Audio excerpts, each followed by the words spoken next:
Oh my god! The plant! Oh no! My son! What happened to him? Oh my god!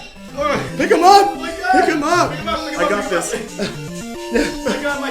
Live! Hold tight! Live! Hold tight!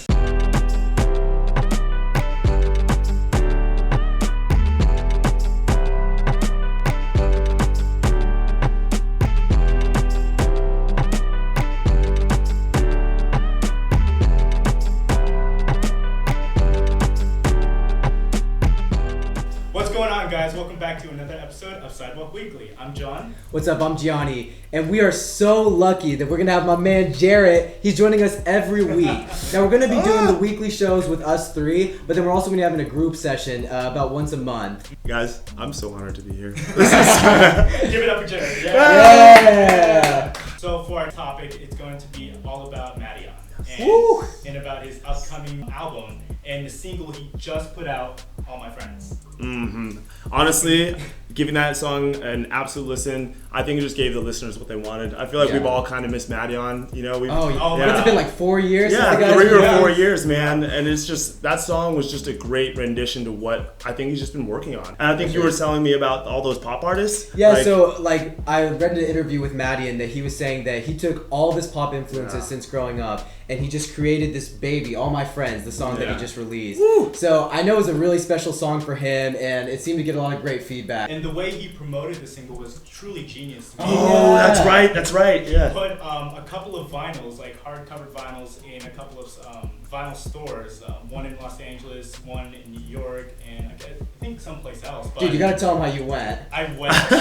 So the store was supposed to open at 1 o'clock, so everyone could get in and try to look for the vinyl that was secretly placed. So I got there at exactly 1 o'clock, but the shopkeeper, like the owner, he saw outside there was such a huge line around like 12 and people were waiting to get in, and he was like, you know what, I'm just gonna open this store anyway, let these kids in. Just being a good guy, he's just like, So we opened at 12 and I got there way too late. I'm like, dang it, that's so crazy. But yeah, I thought it was genius the way he did that, and it definitely got a lot of people talking, and the community, really hyped up for his upcoming releases. And I think it was a great segue into the fact that like he's finally putting out a new album. Like that's huge. I mean we have great names already being dropped on that album. We have aren't there some crazy collaborations? Like who's on there? I think we got Lady Gaga was huge. Oh, we could do some Gaga and Madeon. That's kind of cool. And a rumored Porter Robinson one. Who knows? Dude, the next hoping Shelter for them to premiere that at the festival, right? Yeah, that was like if Madion's gonna play some of his album on like in Second Sky. My God. I don't know. He could be doing that. I'm excited. I'm going, and I'm very excited for that. Yeah, that'd be amazing. We're going to be going over the 2019 DJ Mag North American Awards. So for the first award, we're going to be discussing Best Producer. So the Best Producer for 2019 goes to Zed's Dead over acts like Virtual Self and Diplo. Zed's Dead have been in the game for so long. True. And the fact that they're getting like this huge recognition is mind-blowing to me, and I'm very proud of them. I'm very happy for them. It's really cool.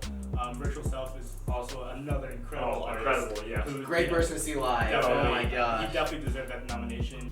I'd probably say I might have given it to Diplo. He's done a Really? lot. Dude, he's put out so many releases for 2018 and 2019 alone. All right, next award would go to Album of the Year, and that goes to REZZ. Good for her for Certain Kind of Magic. Hey, it was a fire album. It did pretty hot. Yeah. Especially all those bass feels. She really steals your soul in that one. That's true. It's kind of cool. Although, if you look at albums such as Sanholo's album 1, I thought that should have been at least a nominee as well. His style, he tried something new with a lot of instrumentals when it came to his new album, and every vocalist on there was so warming, and it was it was beautiful. I loved it. It was such a whole new vibe for and with the guitar, super cool, and he brought that into his live show. Right, exactly. Dude, but how are we not talking about R.L. Grimes' Nova? True. I mean, that thing was ridiculous. That was pretty cool. Just the remix album alone, I thought was one of the best I've ever heard. Yeah. That was definitely sick. So for the third nomination we picked, it's for the best festival, and it went to Shambhala.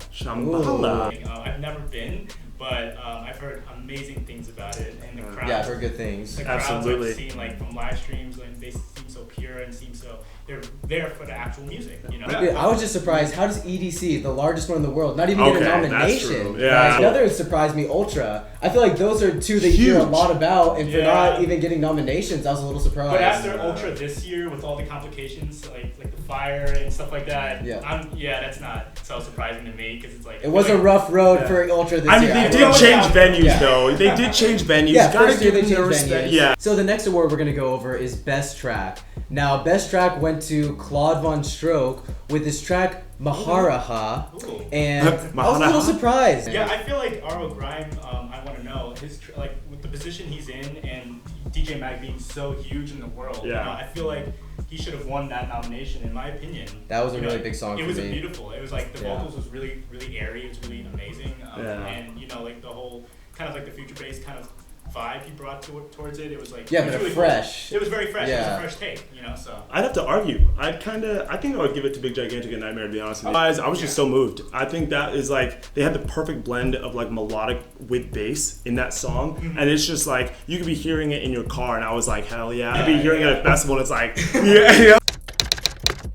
So now we got a brand new segment. It's called Quickfire. So we're just gonna be firing these new topics at you of the week. These are some things we just didn't get to fit into the main topics, but we thought you guys would want to hear about them. let's do it. Let's get right into it. So IFPI ranked EDM as the number 3 genre, and with about 30% of listeners in the world listening to EDM, right behind rock and pop. Honestly, I can kind of see it. I'm not mad about it, but I can kind of see it. I mean, dude, in the Eastern countries, EDM is growing. Like if you're in South Korea, if you're in China, like those festivals, and in Japan too, festivals are getting huge out there. With like their numbers of attendees are just increasing. So for our next Quickfire topic, DJ Diesel, or many of you know Shaquille O'Neal, is actually going on tour. Like, my God. the guy has just been absolutely killing it lately. Dude, hats off to him.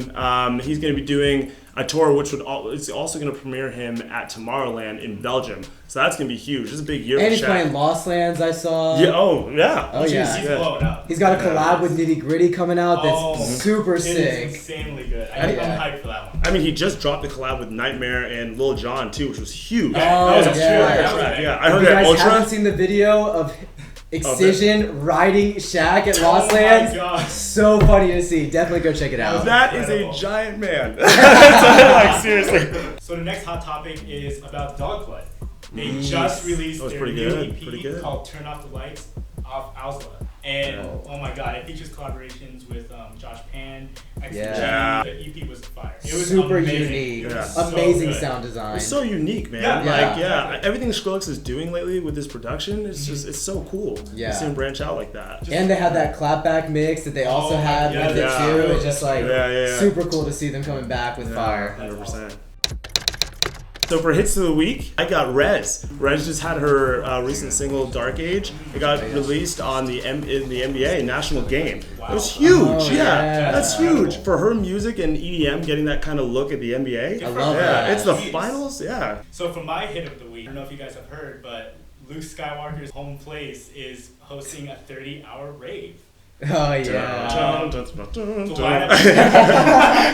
lineup hasn't been released yet, but the festival does promise some of the best acts in Tunisia, 30 acts and more. You know, that's so cool. I would geek out so hard too if I was there. I'd probably come in lightsaber and the full cape. Like, it's like full of double edged like lightsaber, with like lights just to be raving around. Oh yeah. So for my hit of the week, Chami, I'm super pumped about this. Is gonna have his own radio show on Sirius XM. Ooh, I've seen that'll this be with good. a lot of my That'll be favorite good. artists, but Chami's a great person because I haven't seen a lot of really great house radio shows. True, very true. So I'm really excited for that. That's gonna be huge. Really cool.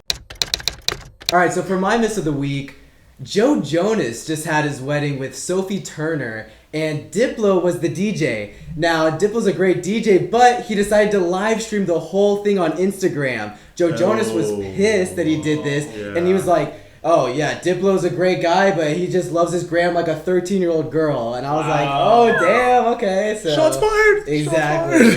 Damn, that's kind of rude of him, don't you think? Like, that's like, geez, like his privacy. Yeah, I was gonna say, when you're at that level as a celebrity, I like to have something like that's personal to you, just live streamed everywhere without your consent. Definitely not a cool move by Diplo. Yeah, that's a little rough. But that's a little rough. got Diplo in the news again, so is it all part of Diplo's plan? Yeah. Probably. So for my miss of the week, iTunes is closing. It's closing down. Apple has officially announced Big that. news, That's It huge. is crazy.